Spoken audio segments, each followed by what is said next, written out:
Hot damn playoff Rondo. You son of a bitch. 17 assists, 8 rebounds, controlling the game even when the ball wasn't in his hands. And all the railing I do against my man Rondo. Now he's my man after one game. But all the railing I do against Rondo, I have to give him his props. He like Ben Simmons, can control the game without necessarily having a shot. And it's just, gosh, man, playoff Rondo, man. He's good, man. He's damn good, okay? Yeah. And you know something? I still think Portland's going to win the series. I think overall they have better players. But if you just look at each roster, it's a little closer than you thought. And which series will Portland play in any part of the playoffs where they will have the best player in the series? They won't have the best player in this series. If they move on, what are the 3 seeds? Or if they see the Dubs in the next round, they won't have the best player in that series. If they beat the Dubs and they see Houston, which we think they will, they won't have the best player in that series, okay? A horrid shooting performance from first team All-NBA. Look. Well, they're like 6 for 22 in the first half or something like that. They were atrocious. Now, C.J. McCollum got it going a little bit in the second half, but look, they have no one on the block to stop Anthony Davis, okay? And if combined, you're going to get double-digit rebounds. I think Drew Holiday and Rondo combined for 15 rebounds, 19 assists. Now, granted, Rondo had 17 of them, but they hit the boards. Drew gave you points. Listen, if they play not necessarily to a draw, but if they are effective in other ways, and they both can defend Lillard and McCollum, New Orleans has a tremendous opportunity to win this series. I agree. Eastern Conference, the LeBronis down 1-0 as the Victor Oladipos come into Cleveland and defeat them 98-80. It is interesting how we talked about the defense of Cleveland being a problem. 80 points at home. Now, I don't think that anybody should hit the panic button. You still have LeBron. I still think that he will carry them through. But I did disagree with this thing about playoff pressure. I mean, you look on the other part of the court, who's got playoff experience on Indiana? I mean, Oladipo played, a round last year with Oklahoma City? Sabonis is a youngin'. This is Miles Turner. Miles Turner's first foray into the playoffs. Who did Darren Collison play in the playoffs with? He played with them, I think. Oh, no, he was on New Orleans with Chris Paul. Okay, so he's on that. Damn. He was on that Clippers team, too. Damn. Okay. He wasn't on that Denver team, right? Oh, no. He wasn't on that Denver team. Okay, Lance has some playoff experience. Okay, but no more than what Kevin Love has, what J.R. Smith has. Okay, like you can tell me, hey, this is Jordan Clarkson's first playoff game, or this is Rodney Hood's first playoff game. Okay, but the rest of y'all, he talked about like this is their introduction to playoff intensity. Is that why you didn't shoot in the first round? No, they couldn't hit anything. Okay, that's what I was thinking. Toronto defeats the phony clones of the East, the Wizards. Again, why is John Wall shooting 23 times in a game? Why? Why is John Wall shooting 23 times in a game? Coach. Okay, say no more on that. And a wild-ass game. Bucks and Celtics go to overtime before the Celtics pull it out. Milwaukee still can't shoot. Jason Terry is now in the rotation over Delly. Yeah. I forgot Delly was over there until they cut to him in his T-shirt. He didn't even come out of the playoff shirt. So you knew he wasn't getting no burn. Okay, I did see Malcolm Brogdon back, but he can't shoot. Chris Middleton is their best shooter, and that's not saying much, okay? And Milwaukee was horrible on defense until they weren't. And I agree with Bill Simmons. Why are you playing John Henson?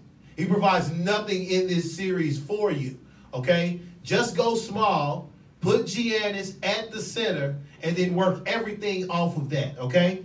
You can Snell, Parker, Middleton, and Brogdon, okay? Or some variation of that needs to be the 5 to attack this team because Boston still can't score either. Will somebody score?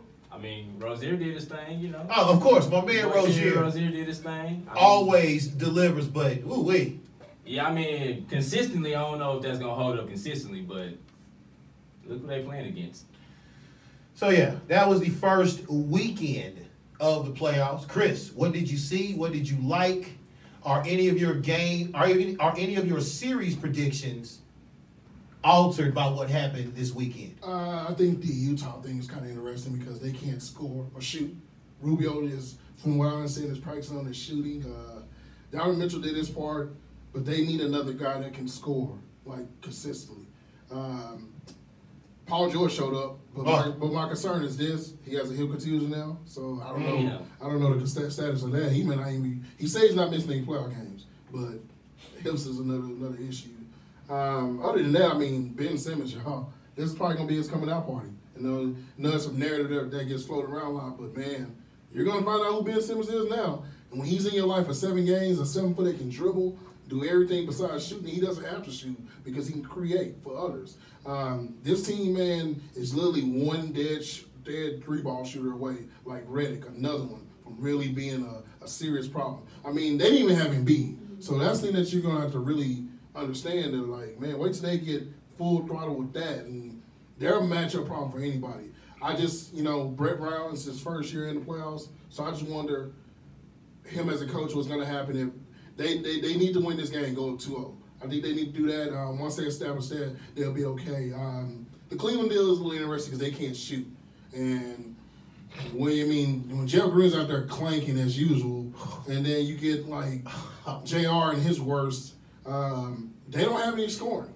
And besides LeBron, LeBron goes 24, 12, and 10 yesterday. That's a really efficient game, and where's everybody else at? I remember looking up, they were down by like 20 points in the first quarter. Then I came back, they were down 8, and I'm like, whoa, okay, something changed. Got to give credit to Indiana, though. We can't. They stole one. As they say, you need the road team won one game at home, and they on the road, and they did it. So credit to them. Other than that, as far as the playoffs go, Golden State did their job. I don't want to say replacement winners, but Quinn Cook is a guy that, came in for Steph, and Livingston played his part. But, KD, if he's still full throttle, Spurs don't stand a chance anyway. No Kawhi in that situation. We'll talk about it another day. But, look, man, LaMarcus wants to prove that he's the number one guy. Here you go. But he's not even a good matchup on the floor because once they do that Draymond deal, he's pretty much out of the game. So, other than that, I was impressed with Houston. I think Houston right now, to me, they had a tougher challenge because that was a tough game. I think we're cutting them slack because of who they played, but that was a tough game for them. I am a big fan of James Harden. I do have James Harden as the MVP. I thought he was last year. But I think James Harden did a great job. You get Chris Paul. Hopefully he stays healthy. That's a big thing. But the player that nobody's talking about on Houston that deserves probably the most love is Clint Capella. If you told me right now that Clint Capella is going to be the better player in the series than Karl Anthony Towns, I would look just like you was crazy. 8 points from Karl Anthony Towns yesterday, and Thibs did question, what the hell was going on. But he's tired. He looked tired. When Derrick Rose was your leader in usage rate yesterday, what the hell are we doing here? This is called being tired. They're all tired? I think they are. And, the evident thing was when on that one ISO play that everybody calls travel, obviously, when Harden had pretty much ISO'd Wiggins into defense. Andrew Wiggins looked like he was lost out there. There is no way I'm having Wiggins trying to guard James Harden in any part of that game. And, I know you want Butler, you want guys like that out there, but you can't do that. You can't. You need somebody with some experience out there because, James Harden's going to get his. He's going to get his, but Andrew Wiggins had no reason to be out there, but Houston's rolling, man. Look, they played a close game. They did a good job, but Capella, man, he is the most important. I would have thought maybe guys like Ariza, PJ Tucker, but he is probably the most important piece to this team because I think they could lose Chris Paul and still compete and win if he's playing really good. So give them credit. But other than that, man, ain't nothing else besides Eric Bledsoe. Are you still trying to figure out what Terry Rozier is on that last play? That's what I'm saying, man. But the Milwaukee thing is this: we knew this. Jabari can't shoot, and apparently he can't guard either. Yeah, he's slow. And then you got Giannis who can't shoot, Bledsoe who can't shoot. The only one that can shoot is Chris Middleton, and he can't create a shot. He needs the ball off the screen and stuff. So for me, that team just has a talent issue. And I don't know what they can do to improve that. Because, I mean, look, you got Jabari on the books coming up next year that you're going to figure out if you want to bring him back. But they got to get talent around Giannis. They need to do Giannis like they did Ben Simmons in Philly. Get him talent. Reddick, Covington, guys that can do multiple things. And then right in the middle of the season, they add Bellinelli and Ilyasova. Ilyasova had like 14 rebounds yesterday. Hassan Whiteside. And Bellinelli has never seen a shot that he didn't think he could make. And the thing is, if you're gonna be there, you're gonna be out there, Simmons is gonna pass you the ball, you might as well shoot it. So when you have Reddick, Ilyasova, Covington, who's also a shooter, and Saric, look, they can nullify anything Whiteside does. And to me, that's why I think they have a tremendous advantage in this series. Go ahead, Chris. Yeah, last one. I was gonna say this is DA's wet dream with the 6'8" and above. I just thought about that. Look, the shortest dude would be like a 6'5" JJ Reddick. That's quite all right, because you know what? He's a shooter. So when you get shooters out there and a bunch of swingmen, everything is interchangeable, because it's not like you couldn't run anything for Sarge, and he is always a valuable dude. He is a good, okay? So, game 2's tonight. Home teams will sweep, I assume. Yeah. I got Sixers and Dubs again. Yeah. Yeah. Don't sound so crestfallen. Yeah, Wardell is probably resting right now, thinking like, okay, we got this. I mean, they can have a chance. I mean, look, shout out to DeJounte Murray, who's going to probably make the all. He should make the all defensive NBA team if we're looking at like what he's done. But man, they have nobody in the world. Like they had Kawhi. This is probably. I'm not saying obviously that's the narrative that you want to throw out, but you got to have Kawhi because there's no way KD. Who's stopping KD on that team? I mean, Jesus Christ. I mean, nobody. Look, they threw Danny Green out there. They tried Rudy Gay. He can shoot over the guards, okay? He can blow past any of them dudes. And, you know, Pop being unable to play both Aldridge and Gasol to try to take advantage of that height is ineffective as well. Let's take a break. When we get back, we will put our resident Cowboy fan under the spotlight and ask him a bunch of Dez Bryant questions.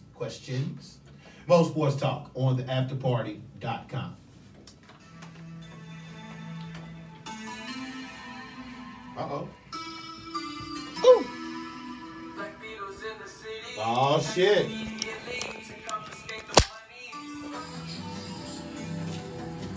Your man.